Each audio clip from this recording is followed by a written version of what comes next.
Today on UI7 Newsbreak, how Gifford is rebuilding in the wake of tornadoes this past Sunday. And the Illinois Student Senate is making its voice heard on an issue that students are facing across the country. UI7 Newsbreak starts right now. Richmond Journalism Teaching Studio on the University of Illinois campus. UI7 News, your U of I news source. Hello, I'm Ashley Fullerton. And I'm Julie Homerding. Welcome to UI7 Newsbreak. Cleanup is ongoing in Gifford after more than 160 homes were damaged. 20 to 25 are being listed as a complete loss from the EF3 tornado. The emergency response effort was in full force, helping evacuate families from their homes and ensuring their safety. 104th District Representative Chad Hayes told us cleanup started Monday morning and will go on for a couple of days. Hayes credits the no casualties to the outstanding effort of the emergency manager, the advance warning and preparation by local radio stations, and neighbors going door to door helping each other out. And Governor Pat Quinn visited Gifford and Washington, Illinois on Monday afternoon to assess the damage done by tornadoes like this. And in that visit, Quinn stressed one thing: rebuilding and recovery. He told residents to start assessing damage, and the more specific they are, the more likelihood that they'll receive federal disaster relief. According to the Federal Emergency Management Agency, individuals, families, and businesses can apply for assistance. It would cover losses that are not covered by insurance. Meanwhile, State Farm Insurance says 2,867 home claims have been filed as of yesterday morning. Spokeswoman Missy Dundov says a national catastrophe team is helping them to assess the damage, starting with homes that were destroyed. Students, how much do you owe the federal government? U of I students are rallying to raise awareness about rising student debt, which they say has gotten out of control. The idea was sparked by U of I law student Tony Ferrantino. By the time he'll graduate, he'll owe more than $142,000 to the federal government. He says that needs to change. Treatment under the law. That's all we're asking for. Standard bankruptcy protections and consumer rights for people with student loan debt. Not special treatment under the law, not better treatment, and not worse treatment. Equal treatment. A rally and march were held this past Friday to send a message out not only to the U of I administration, but state lawmakers. Illinois State Senate sponsored the event as part of Student Debt Awareness Week. ISS is hoping to hold a town hall meeting with the U.S. senators this spring.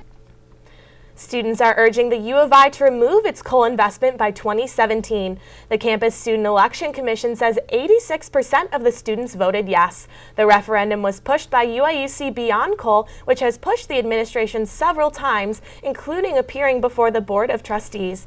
The divestment campaign began in fall 2011 after it successfully pushed U of I to stop using coal at Abbott Power Plant by 2017.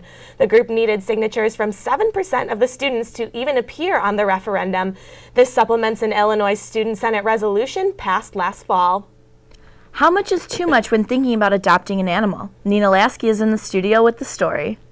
When visiting the Vermilion County Animal Shelter, I saw many dogs and cats who were looking for a home this holiday season. By raising the cost of the adoption fees, officials say this allows them to keep the animals fed and give them the proper treatment. Dogs and cats are brought into the shelter every day, whether they are being surrendered by their owner or found in the street as a stray. With so many animals coming in, the shelter is raising adoption fees so all of the animals can be cared for and given the proper vaccinations and treatment. I think ultimately the goal is to help us take care of the animals a little better. Not that they're being taken care of bad, but it will help us, we have to buy, we buy a box truck full of food every 3 months. And, that's expensive. Adoption fees have not been raised for about 5 years, and because of increased cost of care, the proposal to raise prices allows the staff to work with the high cost of medications. With the price going from $80 to $125 and a discount for senior citizens, if one is really wanting to adopt a dog or a cat from the shelter, this is a reasonable price. Even with adoption prices being raised, you get everything your dog needs at the Vermilion County Animal Shelter. And adopting a dog like Buddy gives you a best friend for life. And sometimes euthanization is the only answer left. Because they feed and they water and they love these dogs and these cats on a daily basis for months. And, they're very happy when they get an adoption or when the animal gets adopted. But if it doesn't go to a home or to a rescue, then, that's very emotional to lose an animal like that. It's losing one of your own, really. it's bittersweet. When I see them walk out the door with a cool owner or something, you know, that's awesome to me. But yeah, you definitely get attached. This is Nina Lasky with your UI7 Newsbreak. It's been 50 years since the assassination of John F. Kennedy, and a nation is remembering a man who served our country. The JFK shooting is an event that defines history. The first Catholic president was assassinated in 1963 and pronounced dead at 1 p.m. Locally, all state flags will be flown at half-staff, and a moment of silence will be observed. Also, Governor Pat Quinn is urging churches to ring their bells. Kennedy was shot in his motorcade traveling through Dallas Dealey Plaza. Coming up on UI7 Newsbreak, an emerging star on the men's basketball team. We'll tell you more about him. And one Facebook group made the jump from virtual to reality. We'll have that and much more coming up. You think you're just checking your messages or telling a friend you're on your way. They could be the last words you ever type. Make sure you get where you're going.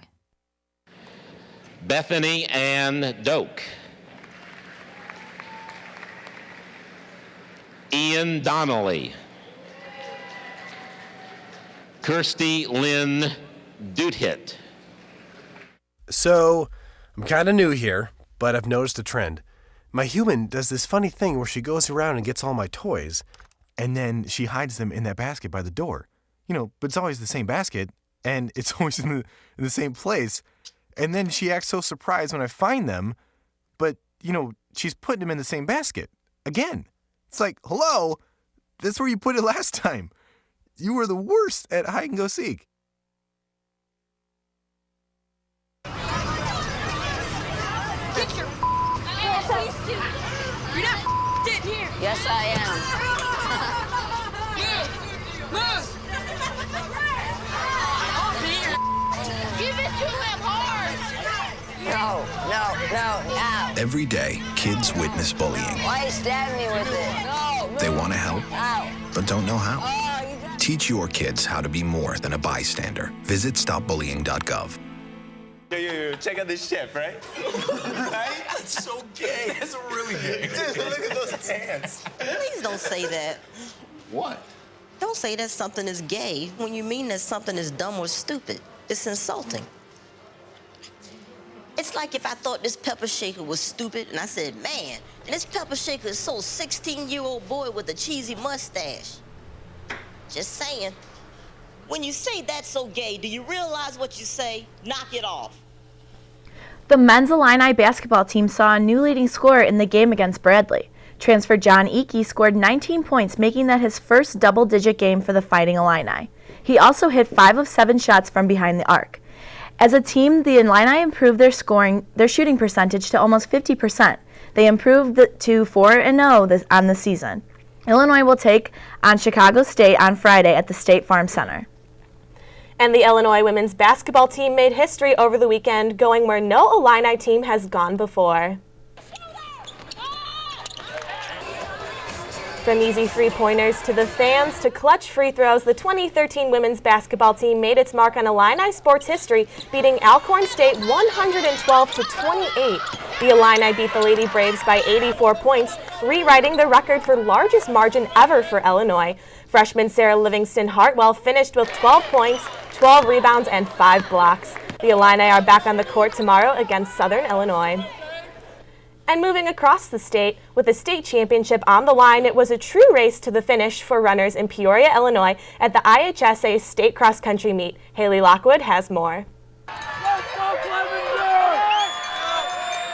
Two-time All-State cross-country runner Johnny Leverance from Danville High School is looking to make school history by becoming the first 3-time All-State performer in cross-country.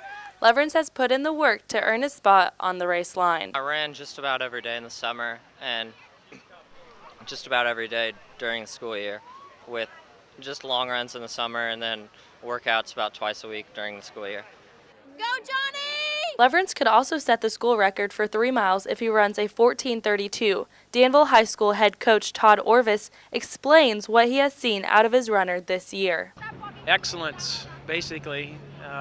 He's been rarely challenged, especially late in the season. I think he's running the best that he has all year, and he's got a good shot to set those 2 records. Leverance ran hard with the defending state champion trying to match him stride for stride. He fell off pace and it looked like the champ was going to run away with the race, but Leverance regained momentum and made a charge at the leader to go for the win, but fell just short. Even though he didn't win the state championship, he now holds a record for Danville High School. He was 9th place last year, and I think he finished 14:52, and this year he was 2nd place and 14:39. Watching his son cross the finish line brought out a lot of emotions for John Leverance. It was a beautiful thing. He was so close to winning state. That didn't matter, just as long as he gave it his all and however he finished, it happened to be an amazing 2nd place finish. Leverance can honestly say he gave this race everything he had. This is probably like the first race, so I can say I think I left it all out there. Leverance is looking forward to his future with running as he will be competing at the next level in college. Haley Lockwood, UI7 Newsbreak. As the holiday season is getting closer, organizations like the Salvation Army are stepping up to their game to gain donations. This upcoming weekend, the Salvation Army will have a truck parked outside of Walmart for citizens to fill with donations from the store if they choose. These donations will benefit families in need to give a Christmas to kids that might not get one otherwise. The organization is funded by various agencies and can also help with providing heat to families who qualify. The Salvation Army helps just about every age and every family in need. Salvation Army board member Steve Hamburg explains why donating is so important.